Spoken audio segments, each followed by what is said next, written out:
নমস্কার বন্ধুরা, পলির রান্নাবান্নায় সকল বন্ধুকে স্বাগত।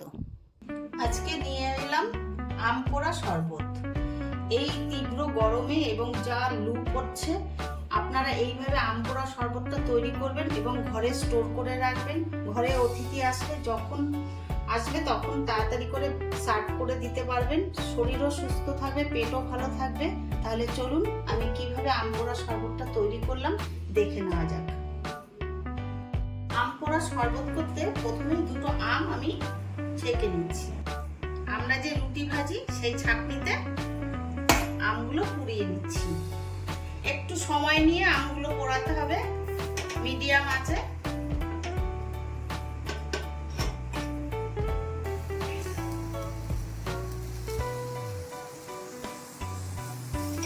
উল্টে পাল্টে আমগুলো ভালো করে পুড়িয়ে নিতে হবে।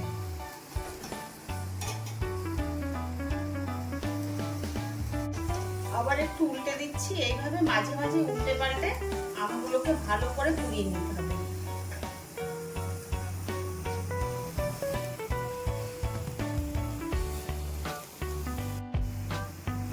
আমগুলো দেখুন খুব সুন্দর করে পোড়ানো হয়ে গেছে।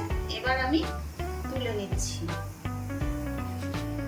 নিয়ে একটা ঠান্ডা জলের বাটিতে দিয়ে দিচ্ছি।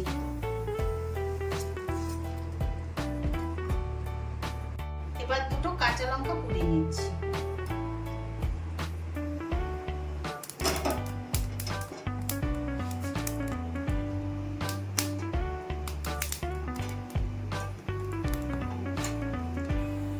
লঙ্কাও পোড়ানো হয়ে গেছে, গ্যাসটা বন্ধ করে দিচ্ছি।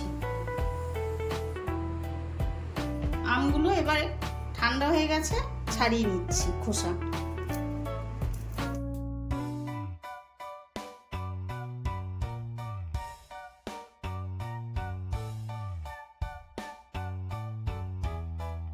আমের খোসাগুলো ভালো করে ছাড়িয়ে নিয়েছি।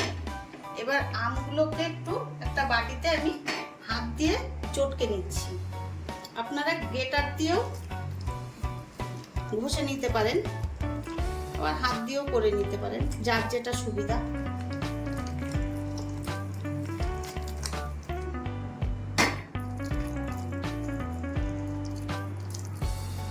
মিক্সির বোলে আমের পাল্পটা নিয়ে নিচ্ছি।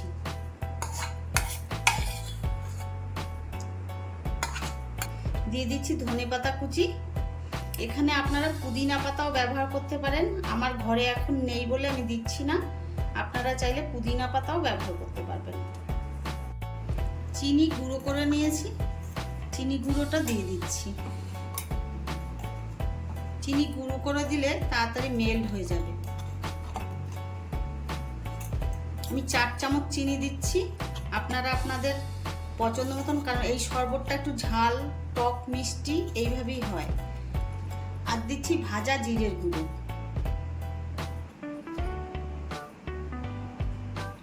পোড়া কাঁচা লঙ্কা দুটো দিচ্ছি। আপনারা যদি ঝাল আরো বেশি খেতে চান তাহলে এমনি কাঁচা লঙ্কাও ব্যবহার করতে পারেন। আর দিচ্ছি বিট লবণ। সামান্য একটু জল দিয়ে আমি পেস্ট করে নিয়ে আসছি।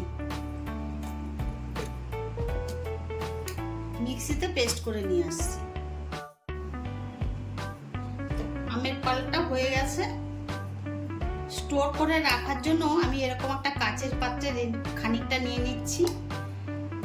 এটা স্টোর করে আপনারা প্রায় 10 থেকে 15 দিন রেখে দিতে পারবেন।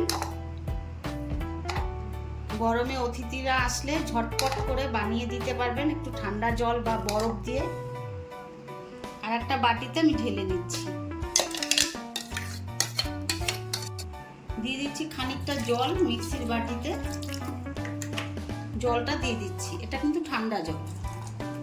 খানিকটা ঠান্ডা জল। সার্ভিং করার জন্য দুটো গ্লাস নিয়েছি, তার মধ্যে দিয়ে দিচ্ছি আইসক্রিম।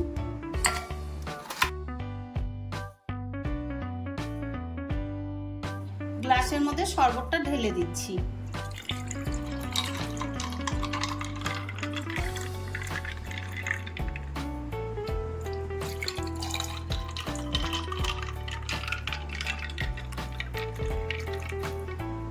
উপর দিয়ে একটু ভাজা জিরের গুঁড়ো ছড়িয়ে দিচ্ছি।